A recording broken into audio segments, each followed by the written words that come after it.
दिल्ली पे धावो दियो अपनेपन की पान, और डर पे मेवन से सदा खिलजी मुगल पठान। खिलजियों से, मुगलों से, पठानों से लड़ाई। जो शहीदी दिवस में चित्र छपे हुए हैं, तो 15 तारीख को, कुछ लोग 17 भी कहते हैं, खानवा के मैदान में राजा हसन खां मेवाती की शहादत हुई। और आदरणीय अध्यक्ष जी ने बड़े सारगर्भित रूप से उनका 1526 के युद्ध का, 27 के युद्ध का जो भूमिका थी वो बताई। एक नाम और जुड़ता है मेवात में, दादा बहाड़। मेवाड़ का नाम आता है कि मेवाड़ के लोगों ने और अकबर को कभी अपना शासक नहीं माना। महाराणा प्रताप ने जंगलों में घास की रोटियां खाई, पर अकबर से संधि नहीं की। पर मेवात के लोग भी इसमें, जब अगर जो कभी इतिहास का विश्लेषण होगा, जैसा भी आदरणीय अध्यक्ष जी कह रहे थे, तो मेवात भी इसमें पीछे नहीं मिलेगा। मेवात के लोगों ने भी अकबर से भी मुकाबला किया था। बीसरू की बेटी को जब अकबर के सेना के लोग ले गए और हरम में डलवा दिया, तो दादा बहाड़ उसको निकाल करके लाए। और अभी उसका एक बार और कंफर्मेशन हो जाएगा, पर मेरे को अभी किसी ने बताया कि उनकी शहादत भी 15 मार्च को ही हुई। कंफर्म है ये। तो 15 मार्च को एक नहीं, दो मेवात के और शूरवीरों ने, मतलब गौ को लेकर के गए, और उस समय बताते 12 वर्ष तक दादा बहाड़ को अकबर पकड़ नहीं पाया था। तो बीसरू गांव को, बीसरू की तो लड़की थी वो, और कोट गांव के दादा बहाड़ रहने वाले थे, और कमालियाओं की गौ लेकर के गए थे। तो जिनकी गौ थी वो गांव भी उजाड़े, कोट के भी गांव उजाड़े, बीसरू के गांव, पूरे मेवात में भयंकर अत्याचार हुआ। और आज भी आदरणीय अध्यक्ष जी, जो गंगवानी, पापड़ा और ये 8 गांव हैं, वो जो दादा बहाड़ की और रजनी की औलाद हुई उनके हैं, दादा बिसरनी और मोहम्मद हुसैन जी उसके अध्यक्ष हैं, चौधरी बोलते हैं हमारे यहाँ। तो उस 8 गांवों के अध्यक्ष हैं। औरंगजेब ने जब शिवाजी महाराज को कैद किया आगरा के किले में, और शिवाजी महाराज को वहां से निकलना था, चालाकी से वो निकले, उस समय भी मेवातियों ने शिवाजी महाराज की मदद की। और शिवाजी महाराज दक्षिण में ना जाके और उत्तर की तरफ आए, और एक रात संगेल गांव में रुके। और आज भी जब महाराष्ट्र में जाएंगे औरंगाबाद में, तो वहां मेवातियों के गांव हैं जो शिवाजी महाराज ने इनाम में दिए उनको। तो मुगलों से तो बाबर हो, अकबर हो, औरंगजेब हो, लड़ाई लड़ी मेवात के लोगों ने, पर वो कहीं ना कहीं जितना इतिहास में आना चाहिए था वो स्थान मेवात को नहीं मिला। ये करेक्ट करूं आपको, गढ़बिलक की लड़ाई भी शाहजहां के साथ मेवातियों ने लड़ी थी। जो गढ़बिलक की जो लड़ाई है, जो कानून के पास है, इसी का नाम है मेवात अध्ययन केंद्र, जो इसमें लिखा है। आदरणीय अध्यक्ष जी ने एक और जानकारी बढ़ा दी, शाहजहां से भी लड़ाई लड़ी है। तो वैसे तो मेरे को मेवाती इतनी नहीं बोलनी आती, बाहर रह करके पढ़ाई, पर मैं एक बोलने की कोशिश करूंगा। दिल्ली पे धावो दियो अपनेपन की पान, और डर पे मेवन से सदा खिलजी मुगल पठान।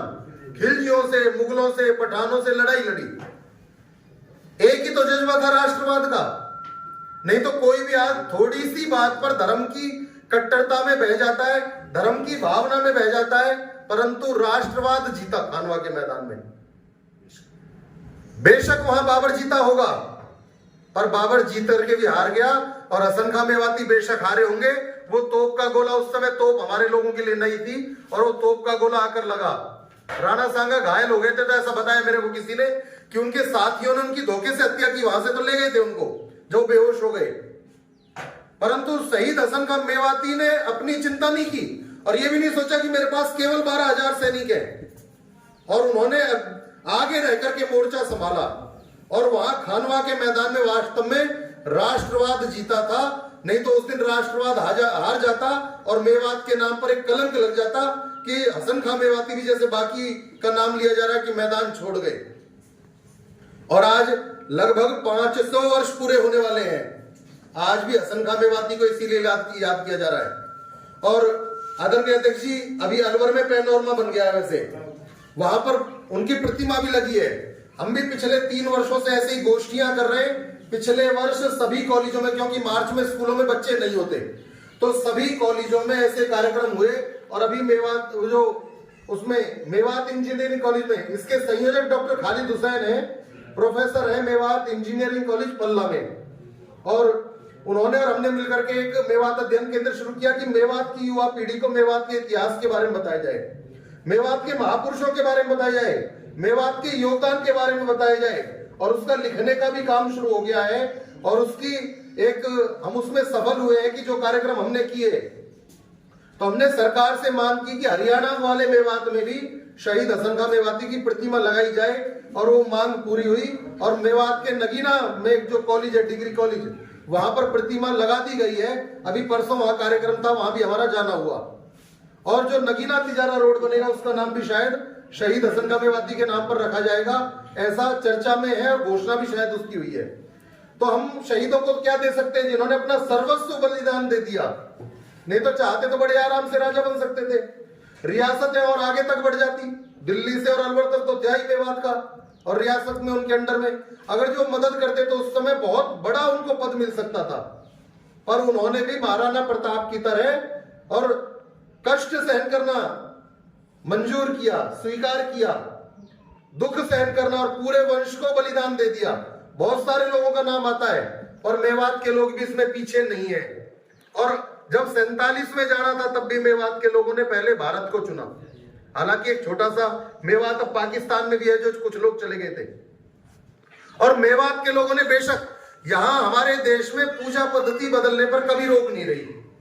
गुरु नानक देव से पहले कौन सिख था, और आज करोड़ों हैं। महात्मा बुद्ध से पहले कौन बौद्ध था, महावीर स्वामी से पहले कौन जैन थे। पर यहाँ जो भी पूजा पद्धति बदली, आर्य समाज से जुड़े तो बहुत सारे लोगों ने मूर्ति पूजा छोड़ दी, देश में मिलकर के रह रहे हैं, वही परंपरा मेवों ने निभाई। पूजा पद्धति बदलने के बाद भी आज भी अपनी पालों की परंपरा को नहीं छोड़ा है। 12 पालों का 52 गोत्र का जो कुंबा है, आज भी गोत्र पाल बचा करके शादी करते हैं। भात छूचक मांडा आज भी उन परंपराओं को छोड़ा नहीं है। अपने पूर्वजों को, अपने परंपराओं को आज भी भूले नहीं है। आज भी मतलब उसमें जो लोकगीत है उसमें गाया जाता है हम सूर्यवंशी हैं, हम चंद्रवंशी हैं। आज भी उन पालों को पता है। तो जो मुख्य काम था कि अपने पूर्वजों को नहीं भूलना। और किसी महापुरुष ने कहा है कि जिस समाज और देश की युवा पीढ़ी में अतीत का गौरव होता है, वर्तमान की पीड़ा होती है, तो उसका भविष्य उज्जवल होता है।